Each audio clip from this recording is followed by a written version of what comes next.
everyone, and welcome to the Culture Cast. I'm Chris Stashew, and I am joined by little Mikey Myers himself, Eric Ness. Thank you. Yes. Which little Mikey Myers? They didn't even show little Mikey Myers in this one. They showed it from his view, his perspective. Am I like fat kid little Mikey Myers or like original, like cute little Mikey Myers? Lil Mikey Myers. Jesus Christ. Ugh. Oh, boy. And we are continuing Horrortober, not with a look at a found footage horror film, or as we established on the last Culture Cast, reality horror. We are taking a look at the 11th film in the Halloween franchise. That's right, 11. Halloween 2018. Ooh, I like how it rhymes. Testing 1, 2, 3. We're on. We're here to investigate a patient that killed 3 innocent teenagers on a Halloween in 1978. He was shot by his own psychiatrist and taken into custody that night, and has spent the last 40 years in captivity. Hello, Michael. I have something you might like to see.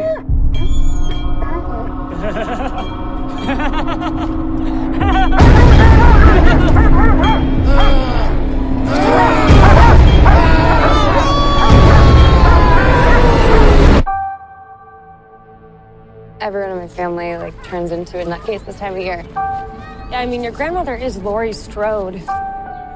She was almost murdered. Wasn't it her brother who murdered all those babysitters? No, it was not her brother. That's something that people made up. Do you know that I pray every night that he would escape? What the hell did you do that for? So I can kill him.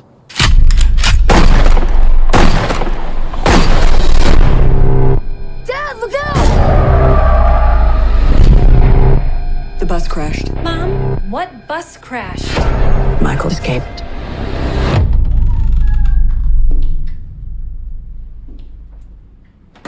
Excuse me, somebody's in here. Hello?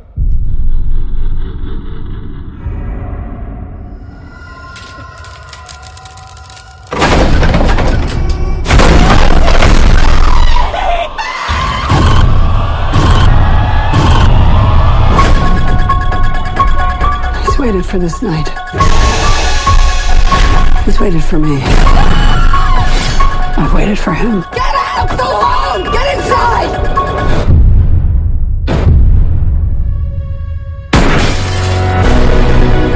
You don't believe in the boogeyman? He's here! Michael! You should.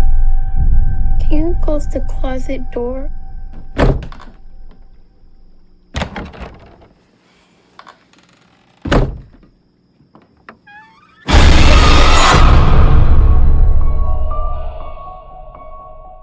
The film is directed by David Gordon Green, written by Jeff Fradley, Danny McBride, yes, that Danny McBride, and David Gordon Green. It stars Jamie Lee Curtis, Judy Greer, and Andy Matichak. And yes, Jamie Lee Curtis is returning as the character she played oh so long ago in the original Halloween. So the film centers around Jamie Lee Curtis as a returning Laurie Strode as she fights Michael Myers one last time on Halloween. For a second, I thought you were going to say it one last, as she cuckolds Michael Myers. I was like, oh shit, this is a very different Halloween. What did you think of Halloween 2018? Man. Also, I think we should say, just from the outset, we will be talking spoilers. Yeah, this is not going to be a spoiler-free discussion. Man, I didn't like it. I thought it was bad. I was real sad about it. I was real disappointed. It was like, yeah, I don't know. I'm kind of having flashbacks to walking out of The Last Jedi, where when I walked out of it, I just turned to my friend and I went, was that bad? Because I walked out of this movie and I went, was that bad? Because it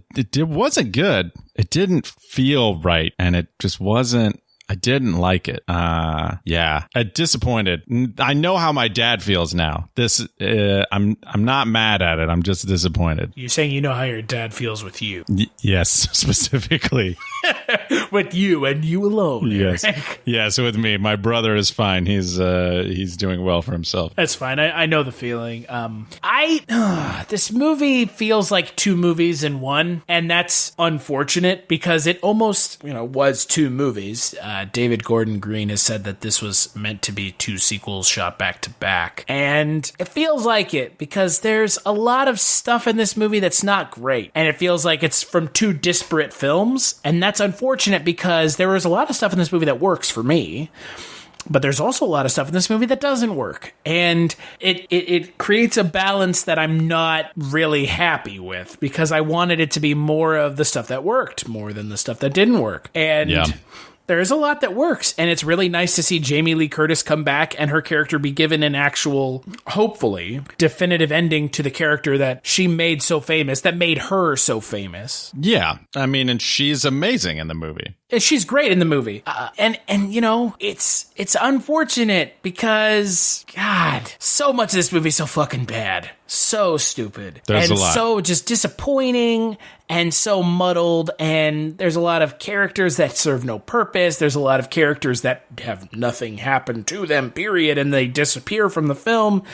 And what it ends up coming down to is you've got Michael Myers, who's super great in this movie, and you've got Laurie Strode, played by Jamie Lee Curtis, who's super great in this movie. And then everyone else is kind of just set dressing. And that's a disappointment, because you've got actresses like Judy Greer, you've got an actor like Will Patton, and, you know, even Toby Huss, who's, he's a fantastic character actor who's been doing great work for as long as I can remember. And then you come to this movie and it's like, do you not know that these people are actually really good at what they do, and that they can be given something really interesting to do? No, you just have them, killed off screen, or nothing done with them at all. And it's such a disappointment. Such a disappointment. Yeah, it's really unfortunate. There was a lot of stuff. I mean, yeah, I don't know. There are a lot of things that happen in this movie that I wonder why it happened like that. Like, how after, however many rewrites of the script, like, did you land on like this? And then I'm sure that they had to cut a bunch of stuff. Like, there's parts in this movie where it feels like they probably shot more and there's more scenes with certain characters and they were just cut for time, or cut because they were just like, we don't want a 2-hour, Halloween movie. We want to keep it lean and mean and keep it in the 90-minute realm. Or maybe it made even less sense if there was more stuff going on. I don't know. Or maybe I'm just wrong and, they used everything that they shot and they just, I don't know. They just didn't give enough time to certain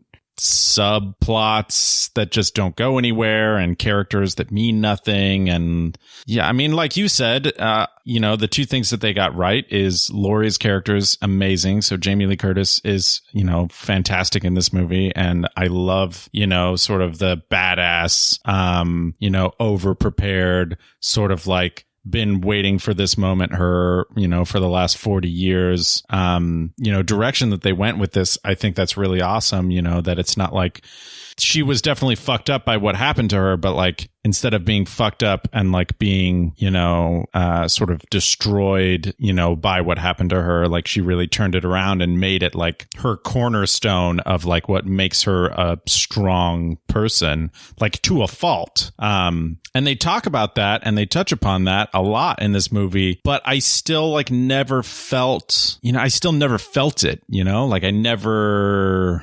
they talk a lot about like Judy Greer's character, who's Laurie's daughter in the film, and how like she was taken away from Laurie like at a very young age because of the way that she was being raised and all of this stuff, and how Laurie's had 2 failed marriages and all of this other stuff. And you can tell me that in exposition all you want, but if I don't feel like that actually happened in this universe, then like it doesn't matter to me. Like, the character of Laurie's great, but like the character of Laurie's daughter, who should have been much... I mean, I don't know. Like, I feel like it's an unnecessary character. Honest to God, I think the film should have just.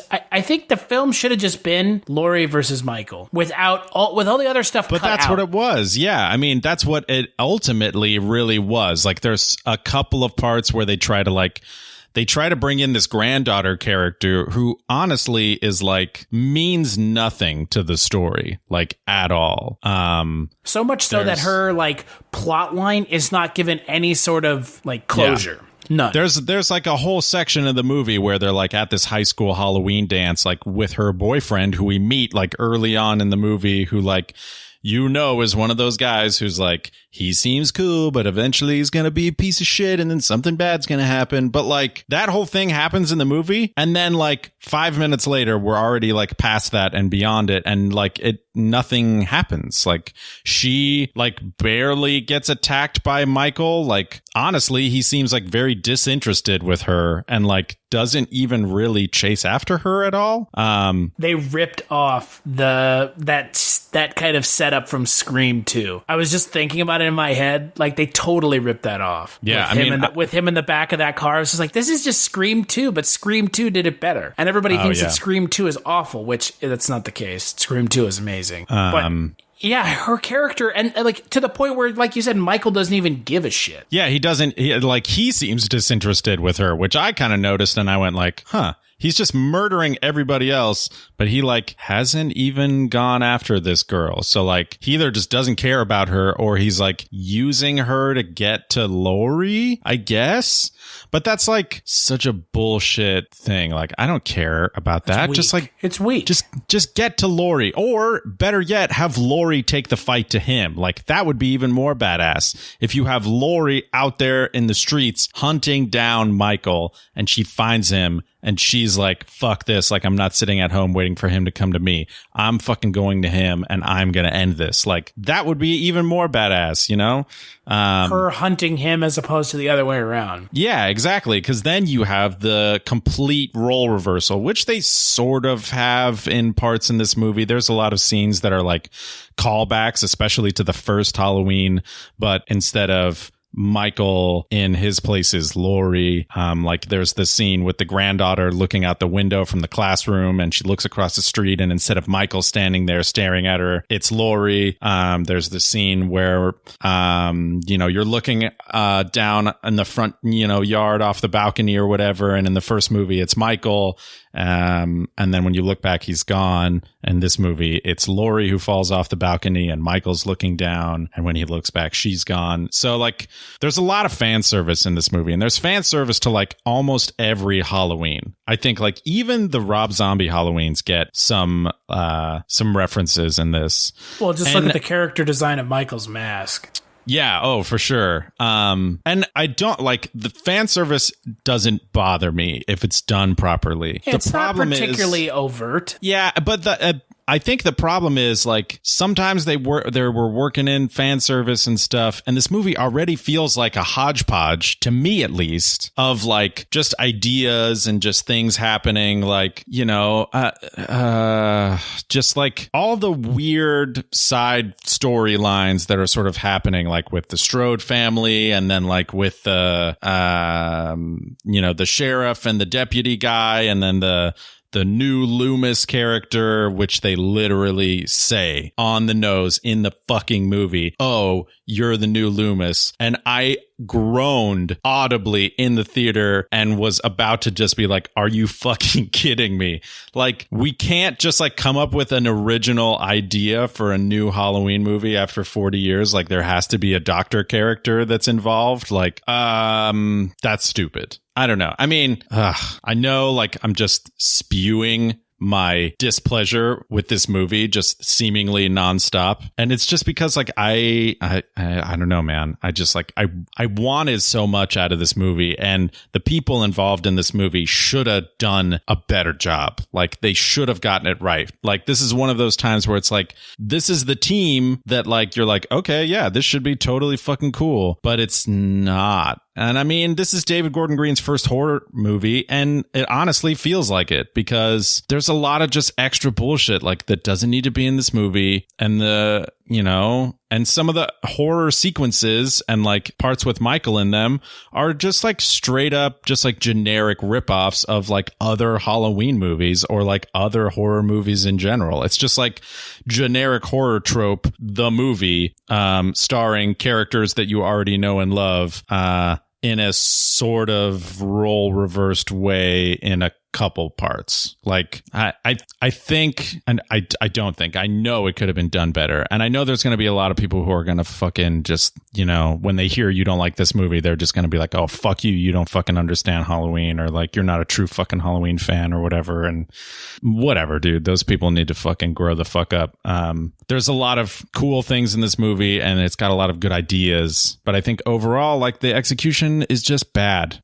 It's just poorly executed. It's not even that it's a bad Halloween movie. I think it's just a bad movie. Well, and that's the thing, is you mentioned that the people who are involved should have been able to make a quality film. I kind of actually think I have to disagree. I'm not sure I want David Gordon Green directing this movie. And I'm not sure I want Danny McBride writing this movie either. Like, look, let's be honest here. They're comedic actors and a director, and they bring a comedic background to things, right? I mean, that's, you know, there's no two ways around it. Sure. You know, Pineapple Express, Your Highness, Eastbound and Down. And there's comedy in this film, and it doesn't work. It doesn't work at all. It falls flatter than the comedy in Star Wars The Last Jedi. Yeah, it's bad. Banh Mi, PB&J Banh Mi, dude, that's just not funny. It's not funny. It's not, I don't even know what they were going for, but whatever they were going for, they missed the mark. And they missed the mark by like a mile. Yeah. A mile and then some.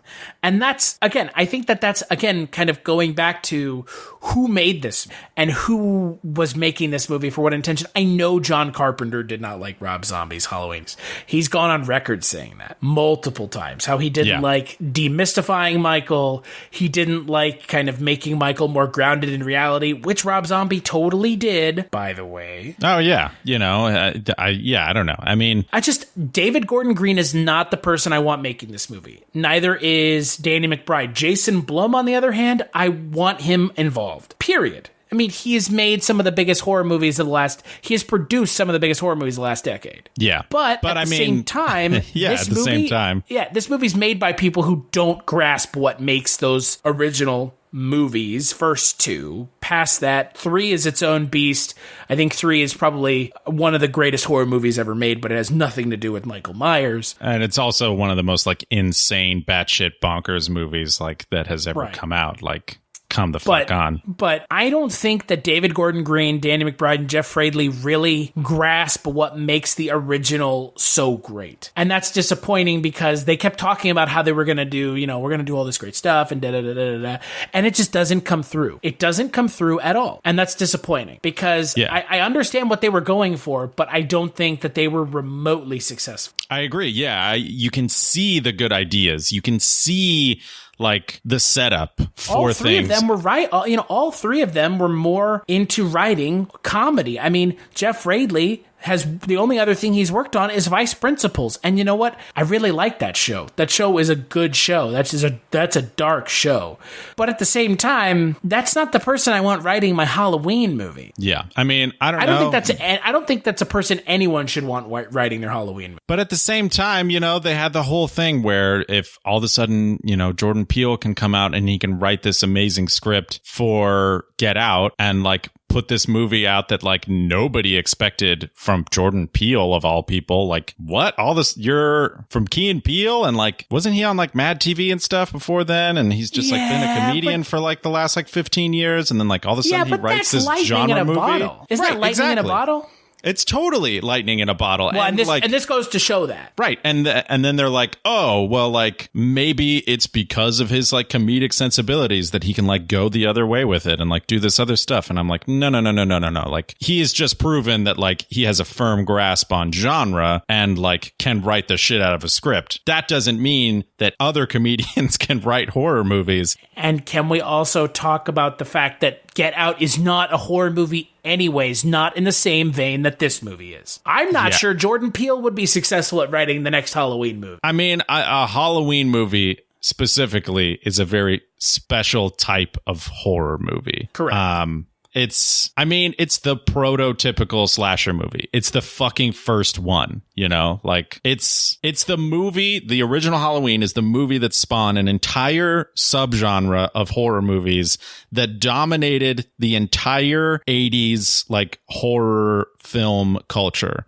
Like, Right. almost every successful horror movie from the 80s and franchises, like multiple franchises, spawned from this one movie coming out in 1978 and going like, oh, you can have somebody in a mask just running around with a goddamn knife and murdering people? Like, holy shit. And yeah, all right, Texas here we Chainsaw go. Massacre came out in 1974. Yeah, but the second one didn't even come out for like But way this is the later. slasher film. This is the slasher. Yeah. Yeah. I would say that, you know, I don't know. Texas Chainsaw is much more of like the like horror hillbilly, like backwoods horror, like setting shit. Like, you know, that's a whole different subgenre of movies that, I mean, like slasher-esque for sure. And slasher sensibilities, of course, but like I think like the modern, you know, the birth of the modern slasher movie is Halloween, 100%. And the birth of the modern Scream Queen is Halloween. Yeah. Oh, yeah. That's why Jamie you know. Lee Curtis is known as the Scream Queen. Yeah, she is the Scream Queen. And, you know, deservedly so. I mean, like her portrayal in that movie and then even her portrayal in this movie is fucking awesome. And it sucks that I don't like this movie because I really like her in this movie. And I really like the way that Michael moves and kills people. I think he's more brutal in this movie than he is in any other Halloween except for the Rob Zombie ones. And those are in their own universe of Rob Zombie insanity. Those are Rob Zombie movies, so you know that there's going to be some really brutal shit. Right. I mean, Michael Myers at one point in this film skins someone's head. Yeah. Or like carves their head, hollows their head out. Like that's straight out of the Rob Zombie Halloween films. Yeah, he turns somebody's head into a fucking jack-o'-lantern. Yeah. Like, you're not going to see Carpenter doing that in the original. yeah. There's a lot of great kills, you know, the portrayal of Michael and the way that he looks and moves and everything I think is spot on. And I think, you know, there's a lot of discrepancies, you know, it's just like, you know, the people who play Jason, you know, and things like that. Like when it's not just one person, you know, like when you have Freddy, who's just Robert Englund, except for that one movie that we won't talk about. And by the way, the reason that movie doesn't work is because Freddy is not the kind of character who can be replaced because he is tied to the actor. Unlike, I mean, I'm a huge Kane Hodder fan, so I was about to say Jason, but Leatherface, you could get away with it. Michael Myers, you can get away with it. That's because Robert Englund talks. Right, but I think there's a lot of like, I mean, if you delve really deep into Halloweendom or whatever, like the mask is different in every movie and the mask looks fucking downright stupid in a bunch of them. And then like the way that Michael moves is different in every movie and things like that. And I think like this movie really takes it back to basics where Michael is just this unemotional, like unstoppable force that just kills and does nothing else. And that's all he does in the fucking movie. And the thing that really, one of the parts of this movie that really bothered me was everybody in this movie, for some fucking insane reason, is obsessed with getting Michael to talk. What and was he that all about? doesn't. Everybody is like, why won't you talk? Say something. Say something. They literally, in multiple times in the movie, people are yelling, say something at Michael, and then he just ends up murdering them sooner or later or whatever. And it's just like, why do you care what he says? yeah, it's one of those things where it's like, he hasn't spoken for 40 years. Like they literally say that. They lay it out in the movie. Since that night, 40 years ago, Michael has been locked up in this mental institution and they've been studying him and trying to understand what happened. And he has not spoken a word the entire time. And so like, for some reason, that is the thing that like everybody's obsessed with. They want him to talk. Like, and god damn it. Like, I think the only thing that would have maybe made this movie even stupider is if he would have actually talked. I do. It's a character motivation from some of the characters, namely the podcasters and the Dr. Loomis character, that it's just like, who cares? Why do you care? Yeah. Like, what is there to be gained by being like, talk, say something? It's like, why? Yeah. I mean, I don't know. I think it's a stupid thing to get caught up on. And it's like weirdly Yeah, but the problem is if it were just like a minor thing, but like one character's motivation is just to get Michael to talk. Yeah, yeah. And that's like you have the characters of the podcasters who are completely wasted. You have the character of the doctor who's completely wasted. You have the character of the sheriff deputy played by Will Patton who's completely wasted. And it's like, oh, well, he was the first one who responded the night back 40 years ago. It's like, okay. Yeah, whatever. Who cares? You know, it obviously... And his character is undercut by the other characters so heavily that little plot point ends up not even mattering. Yeah, so there's a lot of... I mean, I don't know... There's a lot of things that could have been cool, and there's a lot of ideas. Like, I can see all the threads, and I can sort of see the thought process, but just like, I don't know, the things that they choose to focus on, like, they shouldn't have focused on. I think the granddaughter character is literally a useless character, and she shouldn't have been in the movie. Like, I think you could have had a better time if you would have focused on Judy Greer's character and have her be more fucked up. Like, she seems very normal this whole movie. She talks about how fucked up her childhood was, and she constantly is telling her daughter, who's the show us, granddaughter, don't tell us. Right. She's constantly telling her, like, oh, you don't know what it was like. Like, I don't want to talk to your grandmother. Like, you know, the way that I was raised was so fucked up and like all this stuff. But like, she seems totally normal, like for 90% of the time that she's in the movie. Like, she's just seems like a regular person. Like, maybe what you should do is you can have the juxtaposition of Laurie Strode, who's this really strong, just outspoken, hardcore, you know, character who has just been prepping for 40 years for Michael. And she took all of that energy and she gave it and she like put it into raising her daughter in the same way. And maybe it actually really fucked her up. So maybe then you can have Judy Greer's character like be actually messed up by this, and you can show us that instead of just having her say it a bunch of time in the movie. Like, maybe she never had a daughter because she was so fucked up by what her mom did to her that she was like, I don't want to do that to somebody else, even if it's by accident or something like that. Like, then you can give me a reason to like actually care about somebody who's not just Laurie or Michael, which this movie fails completely at doing. I don't give a shit about anybody who's not Laurie or Michael. And you know, like, you have the doctor character, like, come the fuck on. Like, I mean, we were kind of talking about this earlier. Like, why do we have a doctor character? Why do we have Loomis? Like, again, Loomis 2.0. They literally call him New Loomis in the fucking movie. And it blows my mind. Like, that nobody went like, really? Like, can we just like not have this? Like, we don't need to have this. Or what you do is, you know, when yeah, I don't know. They kind of try to subvert it. Like, they have, you know, the doctor is, you know, the one who like caused the bus crash, and he like wants to see Michael like in sort of like an untethered environment and see how he reacts and what he does. And he wants to study and find out what it's really like. And he ends up being the one who kills the cop or whatever. And like, I get it. It's supposed to be like a subversion of Loomis. Like, this is like, you know, Bizarro Loomis. He's like the Waluigi of this, you know, of Luigi. The Ouijaverse? Of the Ouijaverse, yeah. But it's, you know, it's stupid. He doesn't need to be in the movie. And if you want to have a doctor character, why don't you make it something that's like even more crazy? Like, maybe when the bus crashes, the doctor fucking dies, and one of the other crazy inmates takes his fucking jacket with his name tag off. And then when the cops show up, they think he's the fucking doctor because for some reason, nobody's ever met this guy. And so then you have this other crazy who's just like taking the cops on a fucking wild goose chase throughout the night. So maybe that's why the cops can't respond to Michael, because they're already dealing with this other crazy who then turns on them later in the movie or whatever and gets some kills of his own.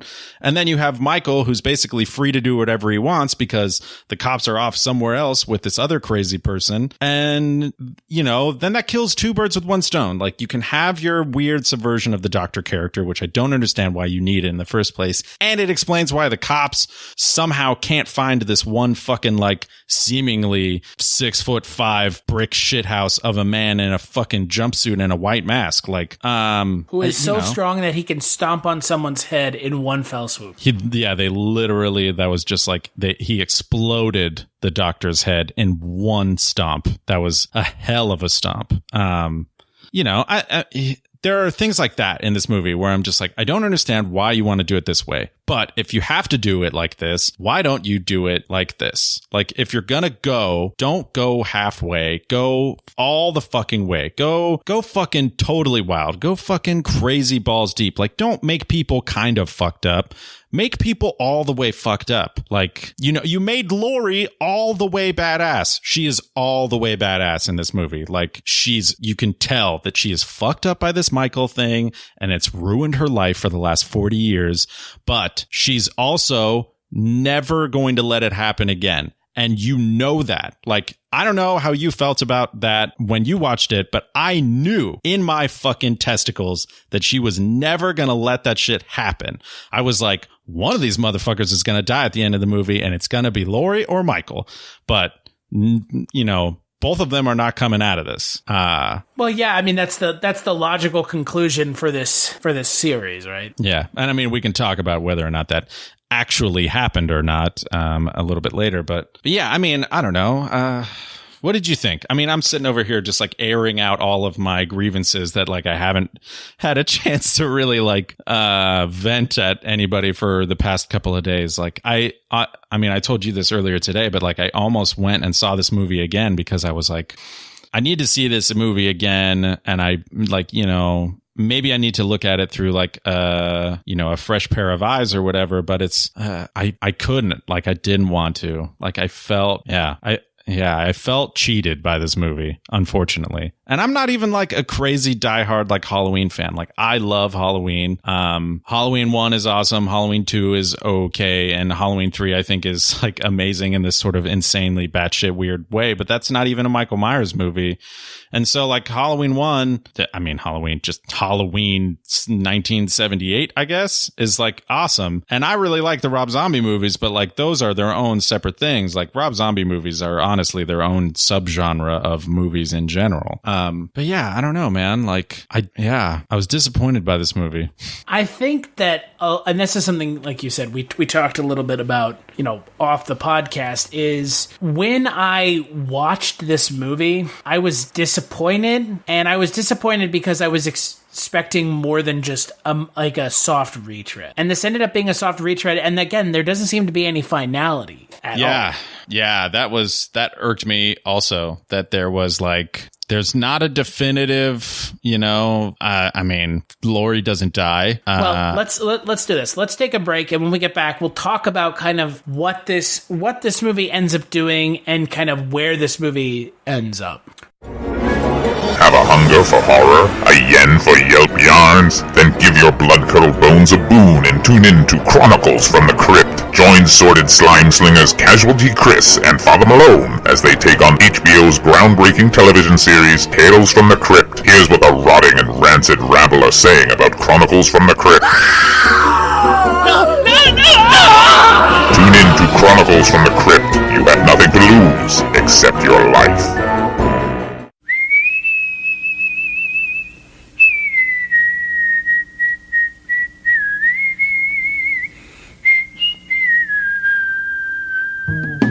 Who is Carl Kolchak? He's a reporter.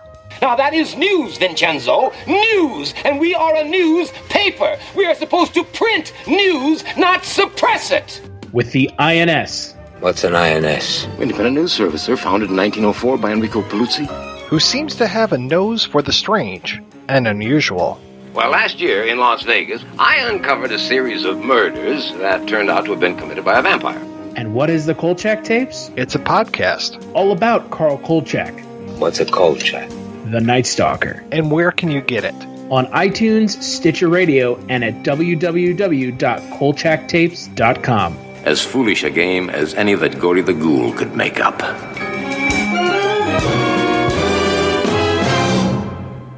Here's what some people are saying about the Projection Booth podcast. Week after week, I'm mesmerized by the focus given great films and questionable films alike. But every episode is a learning and entertaining experience. This is hands down the best movie podcast. They cover so many different genres across so many years, from obscure movies to blockbusters. If there's only one podcast about movies and cinema that you listen to, make it this one. The Projection Booth Podcast, with new episodes available every week at projectionboothpodcast.com. In 1985, a curious phenomenon occurred. The Twilight Zone returned to television, featuring all new tales of mystery and imagination from the minds of Ray Bradbury, Harlan Ellison, George R.R. Martin, and Stephen King. Dreams for Sale, the Twilight Zone 85 podcast looks back at that land of shadow and substance and re-examines the groundbreaking successor to Rod Serling's legacy. Featuring new interviews with the show's creators and cast, Dreams for Sale can be found on iTunes and at twilightzone85.com. Dreams for Sale. We'll be waiting for you in the Twilight Zone. All right, so we are back and we are talking about Halloween 2018. So before we talk about the ending of this film and kind of where it leaves all the characters, can we talk about the fact that this movie retcons 10 other movies? I mean, technically it only retcons like... everything but the first Halloween. Yeah, but it's not 10 other movies. I think it's technically like 7 other movies. Because the Rob Zombie movies don't count and Halloween 3 doesn't count either, so... Okay, let me rephrase. It retcons a substantial portion of the canon of this franchise. Right, yeah. I mean, which there is a ridiculous amount of, frankly, bizarre and insane canon. So this I'm is not okay as with straightforward as Nightmare on Elm Street or Friday the 13th. I'm okay with it retconning most of the canon because honestly, most of it is just like weird and stupid and like doesn't need to be there anyway. I think it's weird that they went all the way back to Halloween 1 instead of having Halloween 2 in there also, because that just seems like the natural cutoff. Like there was Halloween 1 and Halloween 2. Like even though Halloween 2 is like not nearly as good as the first one, it's still like it takes place like the same night. And right. Well, and again, it's weird because this is the first time we've had something like this. I mean, the Star Wars movies came out, and they didn't retcon anything like this. No. They just ran with it. I mean, they ran with shit that was 40 years old, so. Right. And that, for me, is kind of this weird spot we're left in because what they want, they kind of want to have their cake and eat it, too. They want to make a Halloween movie, and they want to have Jamie Lee Curtis in it, but they don't want to acknowledge that Jamie Lee Curtis's character died in the previous Halloween sequels. Right, yeah. Exactly. More than once. Right. And so in my mind, that's kind of the problem here with this movie is that if you're going to make a movie about Laurie Strode, there is going to be a sense of finality to it because if you want to give the character an actual ending where her character has an end, good or bad, that's essentially the end of the series. It's the end of the franchise. Yeah. And the problem with this movie is because they retcon an entire gangbusters, more movies than a lot of franchises ever even get. Yeah. You have a movie now that I don't know. I hate the fact that this movie has a coda even in idea at the end. And I hate that David Gordon Green has said, well, there probably will be a sequel and we're leaving this character open for the sequel. It's like, dude, you don't understand. You can't have it both ways. You can't end the Laurie Strode. You can't end the Laurie Strode character and yet say I want to do a sequel. She's not ended. It's not like she's dead. Right. I'm not saying dead. I'm saying more of ending her storyline. Right. But I think in the universe of Halloween. And that's what bothers me about this movie. But we've also talked about that, like the Laurie and Michael are so intertwined that like, can you have one without the other? Can you have, they did make some. Right. Even the Rob Zombie movies went back to the well with Laurie Strode. Right. And the first movie, essentially the second half of the movie is almost a shot-for-shot remake of the original. But, there's a handful of Halloween movies that don't have Laurie Strode in them. And those are the ones that like universally everybody is like, these are the worst ones. Except for maybe Resurrection and H2O. H2O is really bad. If you're going to give the Laurie Strode character the wrap up that everyone wanted for her to have, as opposed to her getting murdered unceremoniously in one of the umpteenth sequels that came out, you cannot then say, well, we're going to make a sequel to the movie. That's just that's not how this works. That feels a little bit like having your cake and eating it too. And I get that this movie made a butt fucking ton of money. I get that there's always going to be a need to resurrect well-known, recognizable IPs, but I think Halloween has been put to bed, folks. Yeah, I mean, the way that this movie was, I mean, the way that this movie ended specifically, made the whole movie to me feel like a cash grab, which is really unfortunate because I thought, based on the people who were involved in this movie, that it was not just a cash grab, that it was, you know, a love letter, you know, to, and again, they kept saying we're giving her the story ending that we always wanted to give her. But they didn't. They didn't end anything. Like, right. And that's the problem. So, like, at the end of this movie, we don't have to say spoilers because fucking this whole thing has been spoilers already. At the very end of the movie, essentially, Laurie traps Michael in the basement of the house and then lights it on fire. And it seems like a pretty inescapable situation, but you don't actually see Michael burn to death. Of course not. You see him trapped in the basement and you see fire everywhere, but then it cuts to a shot of the basement from a different angle where it's on fire and you don't see Michael. You don't really see how he could have escaped, but you don't see him down there either. And then the house is just kind of burning down, behind them as they sort of like limp out to. Lest we not forget, Michael, unlike Jason or Freddy, he's not supernatural, but he is, yeah. But what I'm saying is like he's supernatural, like he's not overtly supernatural. The reason for his existence is not supernatural, and especially if we're ignoring all of the other Halloween films, anyways, then he's not supernatural. In the original film, he's just essentially, like they say, he's the pure evil. He's the distillation of evil, but he's not supernatural. He maybe verges on supernatural, but he's not overtly supernatural. And for me, if you have him come back, you are therefore then saying he is a supernatural character, just like Jason, just like Freddy. Hell, even Leatherface doesn't come back in the way that Michael is expected to. Yeah. No, and it's like one of those things too, like where the gall of this movie to end the way that it does, and then to have like the little stinger post-credit stuff that it has. I don't know. It's just, it makes it seem like, and be ready for next year when we have another one. And I'm just like, oh, Jesus Christ. Now it's going to be like, let's just reboot all the fucking franchises, like, which is 100% what I do not want. Like, do not want another Friday the 13th reboot. Like, even though the Friday the 13th reboot from 10 years ago or whatever isn't my least favorite Friday movie, I just think we don't need it. Like, stop rehashing the stuff that we already know and love and have. We have a lot of all of this stuff. Like, we don't need to continue the cycle of just remaking the shit that we've constantly been remaking already for multiple decades. Like, can anyone come up with a new creative creature or monster or slasher? Yeah, but it's like, those are hard to make money with because people don't know what your new fucking thing is or whatever.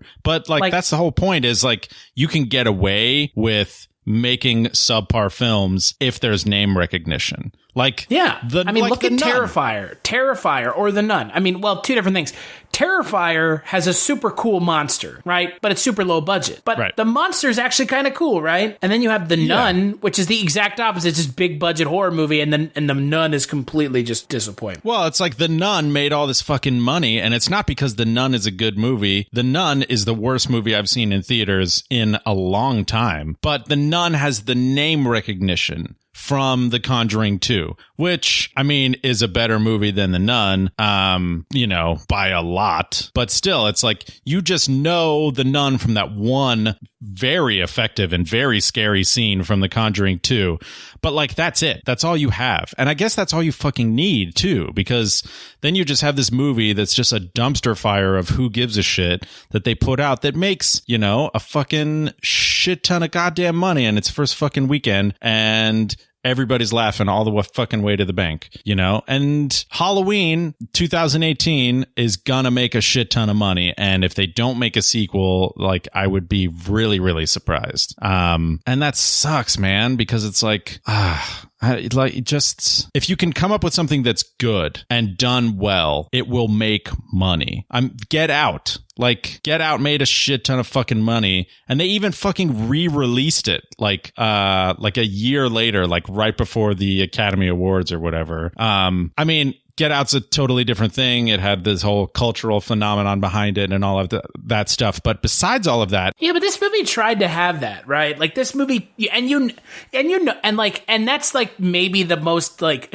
And don't take this the wrong way, anyone listening to this. That is one of the lamest parts of this movie, is trying to shoehorn in like it's like a feminist thing and Laurie is a strong female. No shit. That's been the case since the first movie came out. You don't have to beat us over the head with it, because we already knew that. That's always been the case. The Scream Queen moniker is not a derogatory term. And that's the fucking thing that pisses me off about this movie, is that on top of everything else, apparently you can't say anything bad about it. Right. And it's like, then you're deriding a female-led horror movie that's, one of the largest box office openings in October. And it's like, that's not the case. This movie is just, everything about this movie that isn't Jamie Lee Curtis, by the way, and Michael Myers is bad. It's just not good. Yeah. And, it's one of those things where it's like, we keep talking about this because it keeps happening, and it's a problem that just is going to continue to exist until, forever or whatever.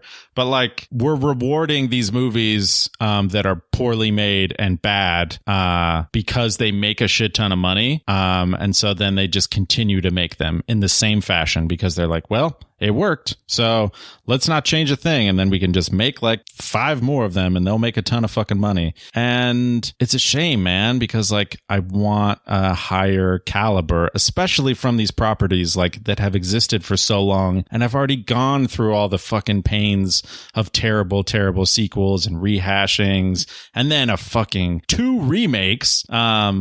Just like, come on, this franchise has been through so much. Like, where's the person who's like, if we're going to bring it back, we're going to bring it back right. And like, we're not going to just bring it back and just like throw a bunch of bullshit together and like, just be like, cool, it's a fucking Halloween movie. It's serviceable. And I thought that was Jason Blum. I thought so too, Well, and the thing is, I'm not, and again, we've talked about Jason Blum before, and he has had some real stinkers in the Blumhouse, production line, but this was the movie where I thought that we were going to get something really special, and everyone had been talking about it like it was some sort of special experience, and it's just, it's a film that when you watch it, you go, are we done with Halloween now? Because if we're not, then this movie doesn't even matter. Yeah, exactly. And that completely undercuts any of the emotional value or strength that they try to, and in some respects do give the film. And that's the worst part about this movie, is that they are, like you said, this movie made $76 million as of this CultureCast being recorded. It had a production budget of $10 million. If they don't make a sequel, I'll shit myself, because they're idiots if they don't. The problem is if they make a sequel, they undercut everything that this movie did right, which is, 40% of the movie they did right, but it's still the parts of the movie that I think are the most successful. Because it ain't the quality of the direction, and it ain't the quality of the screenwriting for 90% of the film. There's going to be a lot of people who really like this movie, and I'm not gonna tell them that there were a lot wrong. Of people that liked Alien Covenant too. Yeah, I mean, but it's a return to form. That doesn't mean necessarily that it's quality. Exactly. It's one of those things where, I wanted something better and bigger from the Halloween franchise after all of this time. And it was disheartening for me to see something that was such a return to form, that it literally returned to the same formula that we've had for so many Halloween movies already, of like, it's all about Laurie and Michael and who gives a shit about anybody else. Like, the kills are cool. Jamie Lee Curtis is awesome. We literally can't say that enough. But like the rest of the movie is just stupid and doesn't need to even be there. The rest of the movie feels like a missed opportunity to do something interesting with the setting of Haddonfield. And instead you have just 60-70% of the movie is just a retread of everything we've seen up until this point, even the sequels that have been completely glossed over, and then of the 1978 film itself. And when you come back to this film and you see the end of this film, which I think is the most successful part of the film, and I think that's the best shot and the most kind of well constructed, it takes so long to get there that by the time you get there, you completely check out. At least I did. And I'm like, can we just get to the part where one of them dies or both of them die? Because that's the only logical conclusion to this series at this point. And again, they're going to make a sequel. So what does this movie even matter? Michael's going to come back. Laurie's going to come back. Laurie will probably die. The end. Yeah, or maybe she won't come back, and maybe they'll just like unceremoniously give her the off-screen death that they didn't give her in this movie. Or maybe they'll just let her go off and do her own thing. And I have no problem with Michael coming back as long as it has nothing to do with Laurie Strode. I mean, God, if it has anything to do with Laurie Strode and then they don't both die by the end of it, like I'm gonna be super pissed because it's just, I don't know. I thought this was gonna be like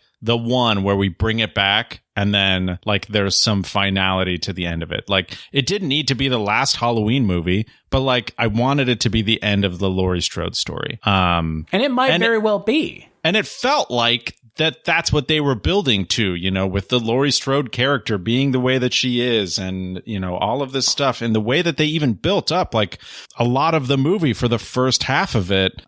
You know, there's a lot of good parts in there, even in, she's like, you know, putting her affairs in order and like essentially accepting that this is like what she's waited 40 years for. Right. And like all of this stuff. And then there's just no payoff to any of it at the end of the movie, which is really sad and frustrating. You know, it just felt like a middle of the road.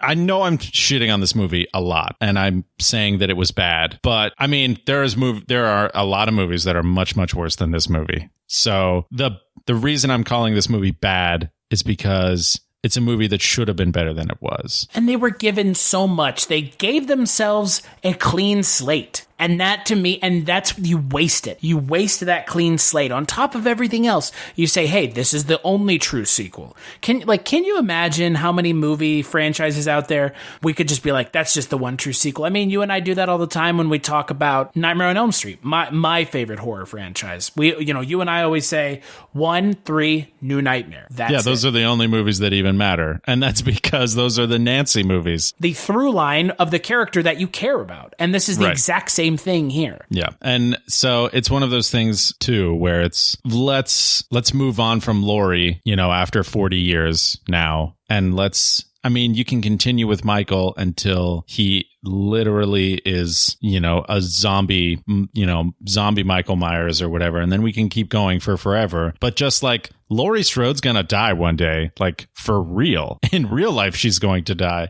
So like, let's end this like cycle once and for all, please, so that we can either kill her or let her go. Yeah, so that we can like move on to some new Halloween movies, or we can move on to different ideas altogether, you know? Like maybe David Gordon Green and Danny McBride can come up with their own horror franchise. Maybe. And I'm not saying it'll be good, but at least go do something that's not you're piggybacking and just giving fan service to a bunch of hungry horror fans. Yeah. And I think, too, like, I'm pretty disappointed because, like, of all the horror franchises to, like, kind of reboot, and you're making it kind of a reboot and kind of a sequel. I mean, it's a direct sequel, but, like, they're sort of, like, refreshing, you know, the franchise again. To do it to Halloween and to really clean slate it the way that they did, and then to, like, not pull off something that was just, like, you know, as well executed as it possibly could have been,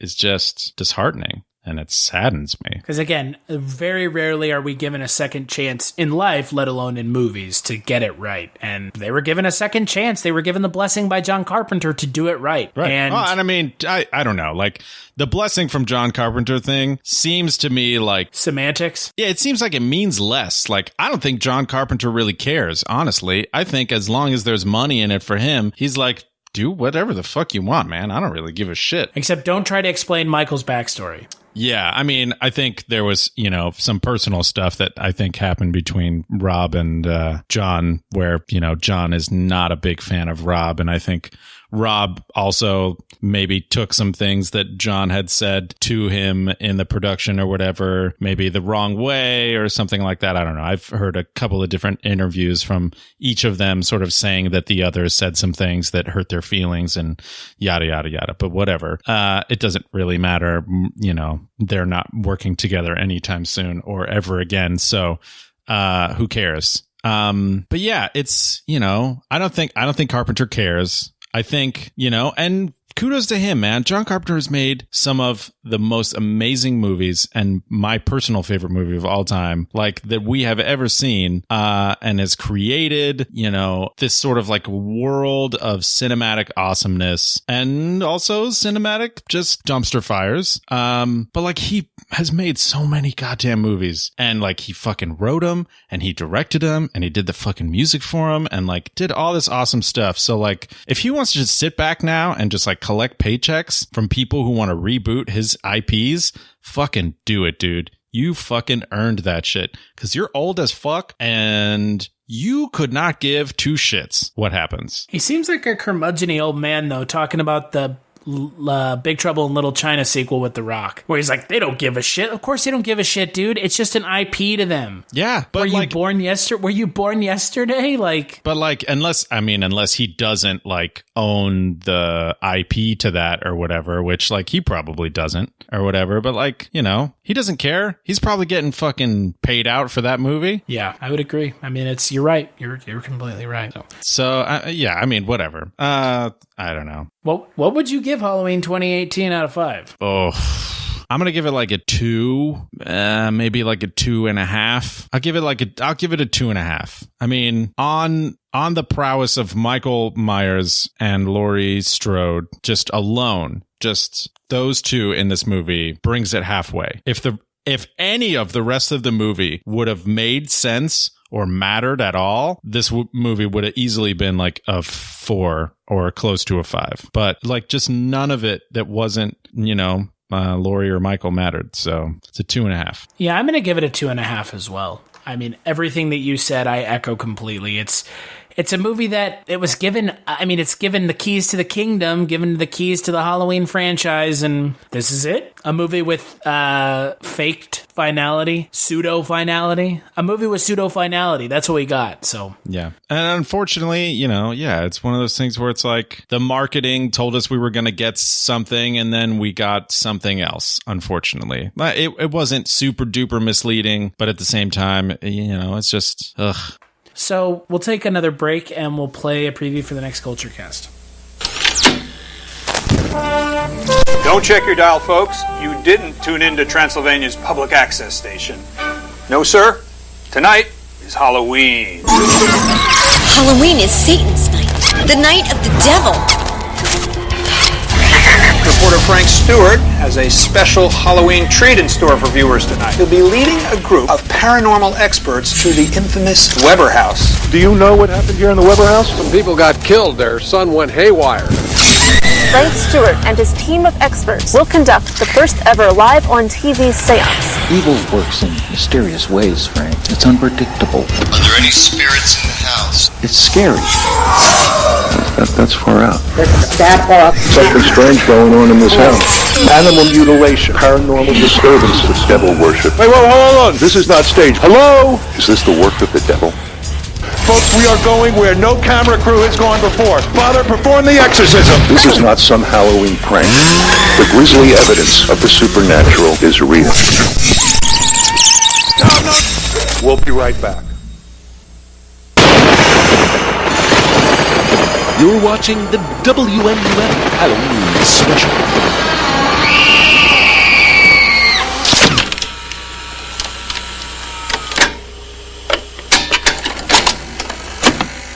That's right, on the next Culture Cast, we are going to end Horrortober. No! October is coming to a close, folks. We're going to be talking about the WNUF Halloween special, and we're going to have an interview with my good buddy Chris LaMartina as well. So until then, Eric, people still can't find you on the internet, right? No, I'm not on the internet. You have to find me in real life. It's like a fun game. Or you can, that makes it sound weird, like I want people to stalk me. So don't do that. But yeah, I don't know. If you randomly recognize me by my voice somewhere in public, say hi. Yes, because that is a thing that can happen. Apparently. Apparently it is. You can find me on the internet at Culture Stash on Twitter. You can also find the Culture Cast on Twitter at CultureCast and at culturecast.com. You'll find links over there to iTunes where you can rate and review the show, which you should totally do, and to Patreon where you can kick a couple dollars our way. Donors get access to some interesting stuff, so go check that out. Big thanks to you, Eric, for the intro-outro music for the Culture Cast, and we'll catch you on the next Culture Cast.